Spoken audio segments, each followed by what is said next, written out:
Hi, my name's James Stewart. I'm 36 years old. I'm a video game collector.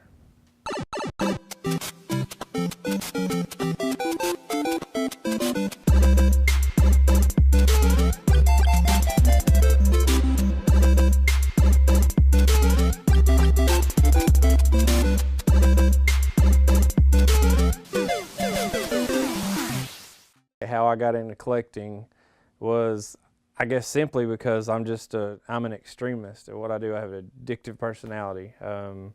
So I just go 100 miles an hour. I start out with one game, and then I get to 5, and then I'm like 10, then I'm like, okay, let's make it 20, and then you're at 100, and then you're just out there all over the place looking and networking, and that's another good thing too, is network and knowing the right people. You know, it's like, and you're into the same, hobby. You can trade, you can buy, whatever it is, and the next thing you know, you end up 500 and you end up with 1,000 cartridges, and then it's like, okay, when am I going to peak? It just goes and goes. It's unlimited no matter what. So it's just, the sky's the limit. I don't know.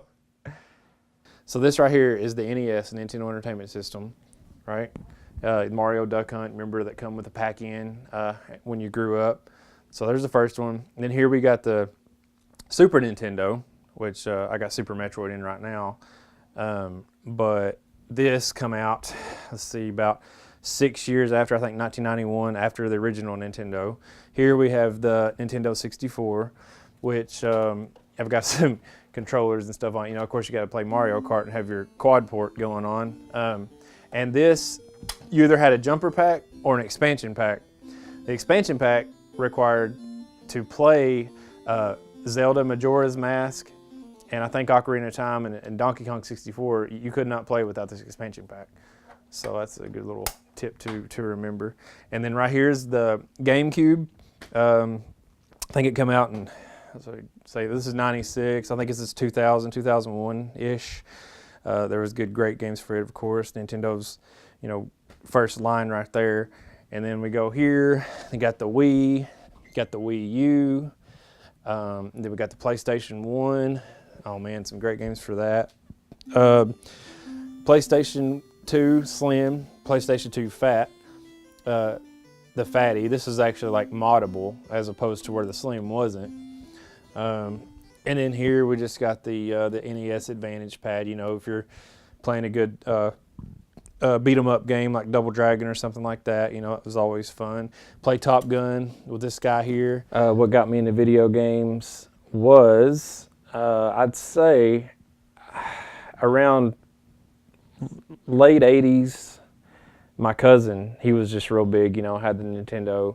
He played Mike Tyson's Punch-Out, and I'm like looking at it, and I'm like, oh man, that looks fun. And boom, the rest is history, Spy Hunter we played, Rygar, which is a very underrated game. Man, I love that game. That's probably my favorite game. Of course, Mario. The staples you got to have: Mario 1, 2, 3. Let's see, Zelda. Of course, staple. But yeah, like some obscurities, but not so much real huge in prices, like say Rygar and what's another game? It's like underrated, like God, what's it? Faxanadu. It's like a Zelda. Nobody really even played that. Stuff like that. So I'm just like, man, and then like, how much is there, how many are out there? And then you just want to explore. It's like, I want to check this one out and this one out. Next thing you know, you got a big, huge collection, so. We're here, more figures, I could name off every, but you can see them. there they are. So I collect those two.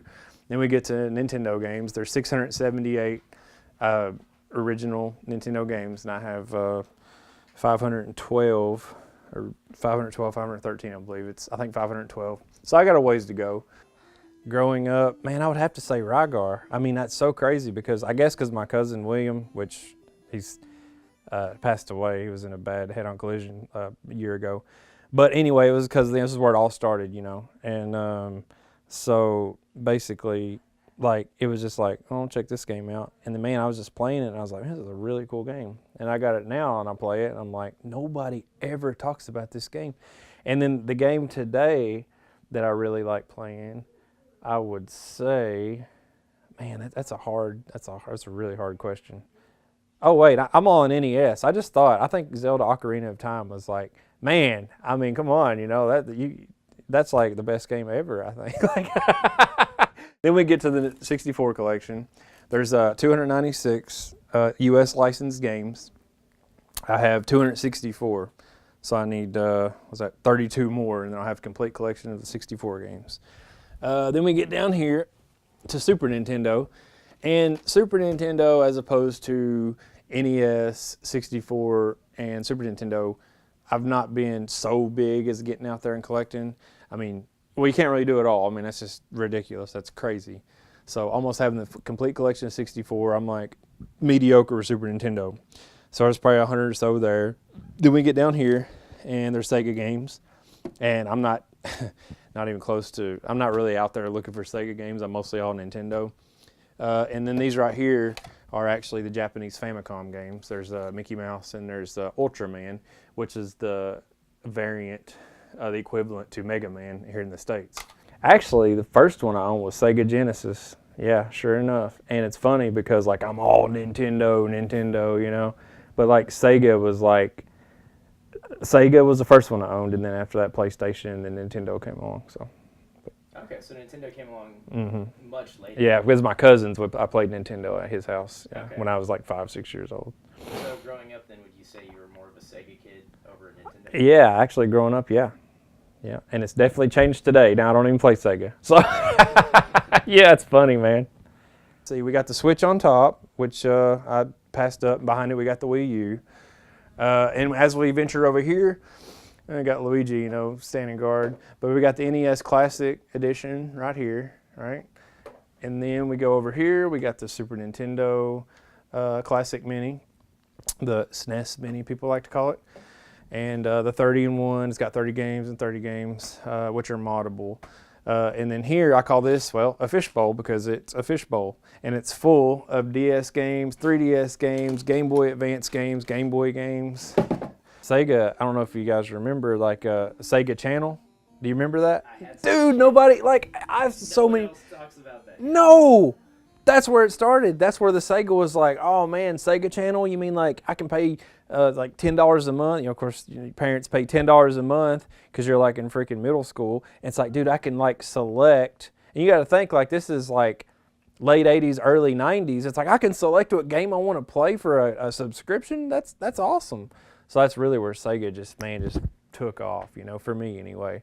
And then with the PlayStation, Tiger Woods 99 and Game Day 99. Dude, those was the first games that I did stick, bam, tunnel vision to those. I mean, I play like Tiger Woods like nobody's business. There's Charles Martinet. He's the actual, you know, here we go, 1996, you know, N64. He's the voice. He is Mario, so I met him. That was cool. Let's see here, Star Power Mario, Tanuki, Gold. As we get in here, there's Mario himself, who signed my copy of Mario Duck Hunt, and which is funny because like I wanted him to sign the 64 copy, but that's all I had on me. So I was like, okay, you know, will this work? He's like, sure. So he wrote, woohoo. Now, which my kids, like, they're all into Minecraft and all, you know, the newer age 1080p stuff. You know, they're not the 8-bit. They're like, oh, it's okay, you know. But they're not fully into it. But I definitely, you know, try to introduce them to what it was like growing up, you know, and not to take really for granted all this, you know, special visual effect games, you know, Call of Duty and whatnot, and Minecraft, and which, if you think about it, Minecraft is kind of an 8-bit kind of setup. So yeah, they're not big huge fans of all the old nostalgia because they don't get it, you know. So yeah, but I try my best to influence them. And the thing with older video games, there's no violence. So I'm just really big on that too with my girls, and yeah, they like it pretty good. They'll play handheld and they'll play the Switch, you know. But yeah, they like Mario, and they know Zelda, and she'll play Breath of the Wild on Switch, and she likes that. And my oldest and my youngest, she could kind of care less. She's 8, you know. I like more handheld Game Boy Advance, you know. So yeah. Then of course, you know, you got your original brick Game Boy. Then we go over to our Game Boy Color, which is the next generation. And the next literal stair step down. If you imagine Mario, you don't jump in. Then we go Game Boy Pocket. Game Boy Advance, this actually glows in the dark. It's actually an AGS 101 mod, so it's a backlight Game Boy Advance. It's pretty rare. This is AGS 101 Flip Screen SP. The Game Boy Micro, remember these was the ones that you put on your lanyard whenever you have around your neck, and you throw it in your pocket or whatever. So that was cool. More perler beads, some coasters, a PSP that was modded, another PSP Slim. So this has all Nintendo, Super Nintendo games on it, and this just plays regular PSP games. Then we get down to here. You got Game Genie for Super Nintendo, Super Game Boy, Game Genie for Sega. We got DS, we got DSi, 3DS, 3DS XL, 3DS XL Galaxy. Then we get down here, the PS Vita, and then we go to Game Gear, and then the Super Boy, which plays actual Super Nintendo cartridges. So that's pretty cool. Hyperkin, third-party company. They're actually pretty cool. These are one of my prized possessions right here, since I'm a handheld guy. I love handheld games, right? Well, we got Lickatoo, he's dropping Spinies on us and stuff.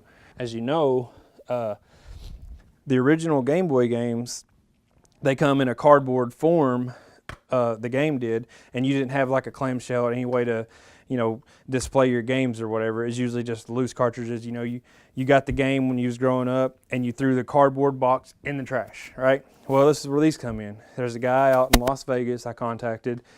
Shout out to him, customgamecases.com.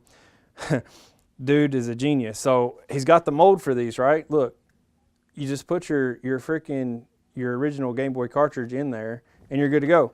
And then I went to the coverproject.net, and I printed out the covers. So this dude literally, he went through every game like he could possibly imagine, and he uploaded all the cover art. So I just went in and printed it out, got these cases, put them together, boom, here it is.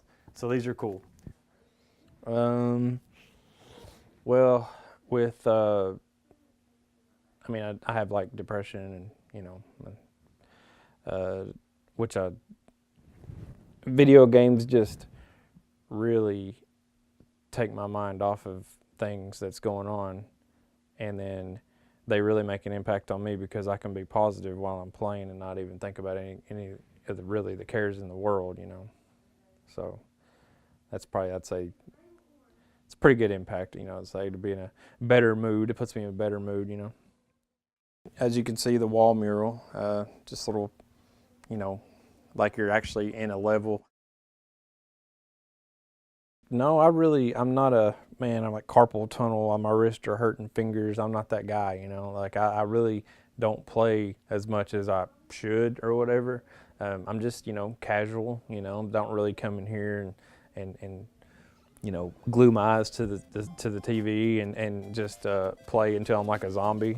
So no, that's video games for me pretty much just, like I say, takes away the reality of certain situations. So.